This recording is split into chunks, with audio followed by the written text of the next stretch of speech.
How does South Africa groom the next generation of test talent? That is the question that I want to ask. And it actually coincides with what's happening in the first session of the second test against the West Indies. South Africa facing another top order collapse. Rassie van der Dussen losing his wicket. Keegan Peterson, the new guy, losing his wicket, as well as Aiden Markram going out for a duck. So tough conditions, yes. A tough pitch to bat on, yes. A lot of movement in the pitch, yes. But only experience can get you out of a hole like this, and only experience can help you play conditions like this. So this is the perfect scenario for us to talk about. It's the perfect scenario that we can use to talk about how we're going to groom the next generation of talent to be able to face conditions like this. Kyle Verreynne being out in the middle, a young player, someone that can be out there and will learn from Dean Elgar, batting with Dean Elgar, and he's going to learn valuable lessons from this. But let's talk about this. This is our daily show, and we'll be talking about how South Africa will groom this next generation of talent on the show next.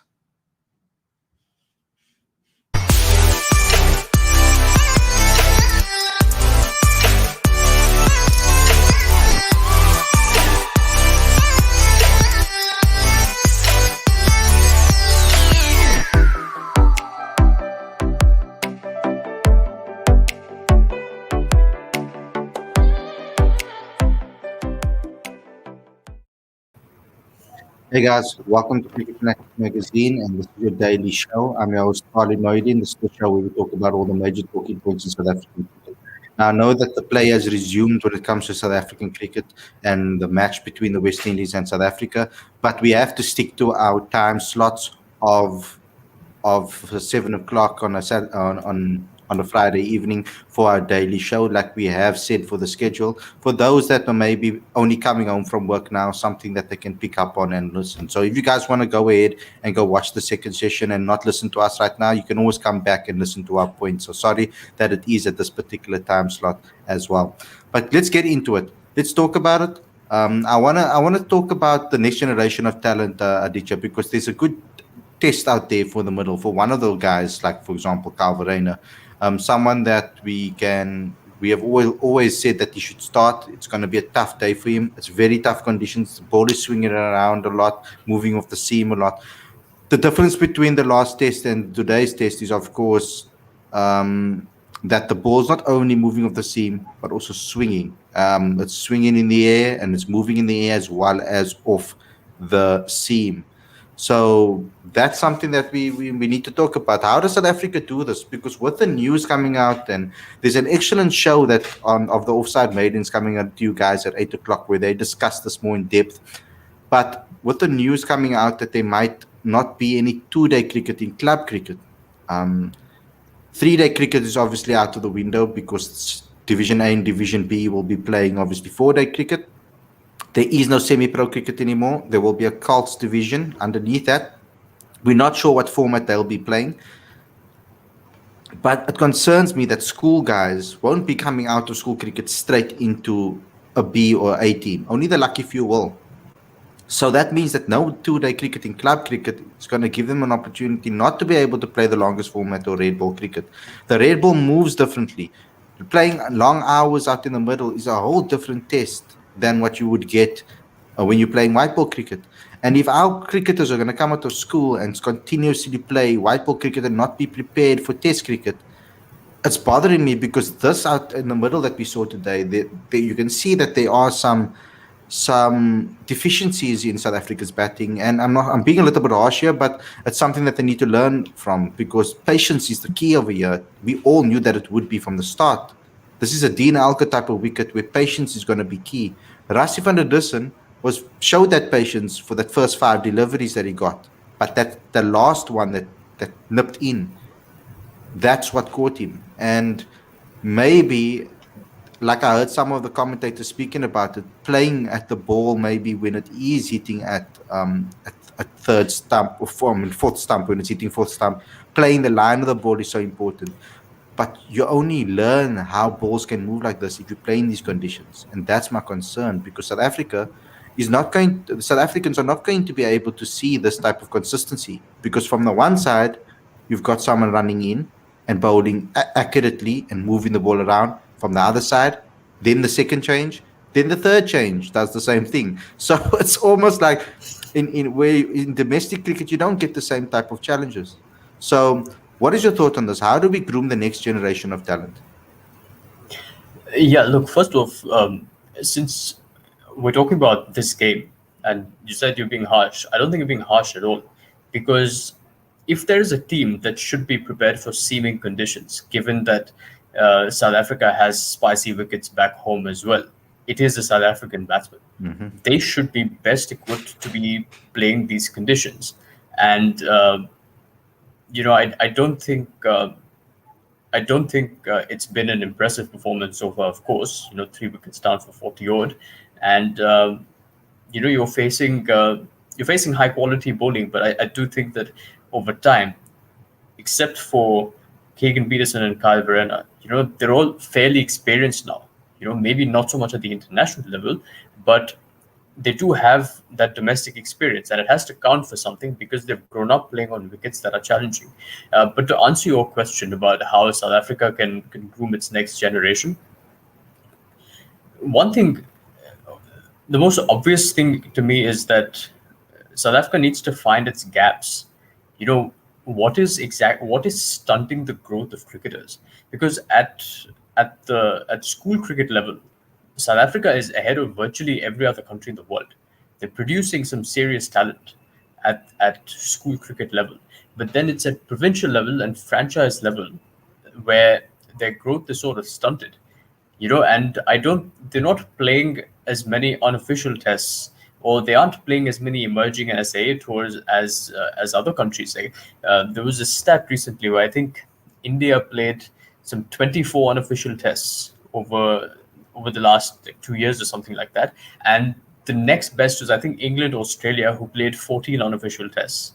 So there is that focus on playing as many games as possible, and that has come in particularly since Rahul Dravid has, ever since Rahul Dravid became coach of India under 19s, India A, and now director of the NCA. And one thing that he said was that if you're ever on an India A tour with me, there is no way that you're leaving the tour without playing a game. So the focus for him is not winning those tours. It's giving players as much exposure as they possibly can get. Winning is more of a focus at the international level. So that's something I feel like South Africa needs to get right, because um, even with Keegan Peterson, who we all know as a player, um, you look at how he's played in 2 innings so far, and you know you feel like there is a slight gulf between domestic cricket and international cricket that he needs to bridge. So, Mm. But but in saying even that's a long conversation. Yeah. yeah, even his shot though, I think it was a bit loose. It's a ball that he could have left. He shouldn't have went after, and it's a ball that he normally wouldn't go after. Keegan's the type of player that doesn't necessarily score quick centuries when he does stay long at the crease. He takes his time and he's very patient. But you see, it's easier to be patient against bowlers that are not accurate every ball after ball after ball. Like PM said, Rassi's wicket was a superb setup by Roach because it was 100% a setup. When you look at it, the way he swung the ball away, moved the ball away, and then quickly in. Yes, the ball moved a lot, but he should have known what type of player Roach is and maybe stopped that from happening. Now, I believe that obviously having guys in the setup would help. It would help younger guys in the setup would have been able to see this and learn from it. Now I'm hoping that they do watch these games and actually watch the analysis afterwards to see what is happening because that will also teach them a lot. But my issue is that our school boys, like you said, some of the most talented boys come out of our school level, but they never play red ball cricket. The closest thing they get is time cricket, which doesn't give them enough time out in the middle to actually show what they are capable of. So by the time they get and it's only time cricket's only played at the week, at the Coke week or the Kaya Majora week. So if you fail there, basically your chance of playing red ball cricket again is over. The only next time that you had an opportunity is maybe in semi-pro cricket. Now they club cricket not having 2-day cricket anymore is going to be a big issue, because now where do these youngsters learn how to play the red ball? They're going to be so far behind when it comes to taking the next step to get into Division A or Division B. We're going to have to see an older generation maybe come through, and that's why we keep on picking guys that are older, because Carl Verreynne and Reina van Toorn, guys, those are the once in a million type of players that have been performing from a young age in domestic cricket. It's not like every day that you're going to find that those are gems that you need to put into South Africa. Now, I hope that you don't just drop Kyle. If Serena he doesn't perform today, you don't drop him. That you persist with him and give him opportunities. Same with Keegan. I mean, you need to persist. He needs to get that list to learn those lessons. Now, it's a tricky situation, but we will obviously do a preview of the first day tomorrow. At the same time like we used to, guys. So around about 12 o'clock we'll do it. Because it's a Saturday, of course. So we'll still be giving you your previews before the new day's play, to catch you up and talk about the next day. But I think South Africa really needs to find a way on how they can play more red ball cricket at a lower level, specifically our school kids. If we're going to come out of school and not get an opportunity to play that format, we're going to be in big trouble, because only a couple of youngsters have been selected in the Division A's. Division B, yes, there are a lot more, but there's going to be a lot of youngsters that are very talented that didn't pick up contracts, that are just going to waste away. And I'm very concerned about that in South African cricket. So we need to find a way to save our talents. Otherwise, we need to send them to second division teams in England and let them play county type of cricket. Or we need to send them to India, for example, to learn how to play on spinning tracks.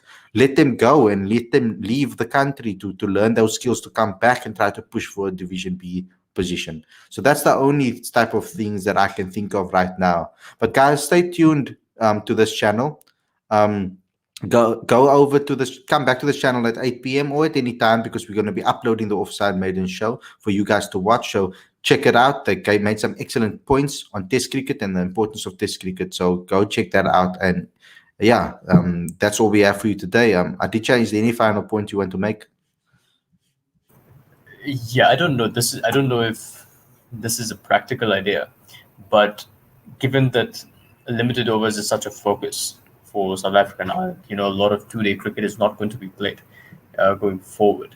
What if 50 over cricket is played with the red ball, or 20 over cricket is played with the red ball? I think that might be. I don't know the pros and cons of it, but what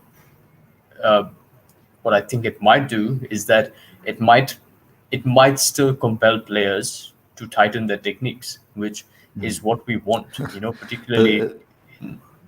Then we probably have to start 8 a.m. in the morning, or till because I mean that ball's gonna go disappear at like 6 o'clock, 5:30. So it's maybe a good. But I mean, or just create. They need to create a league where they can start playing more red ball cricket.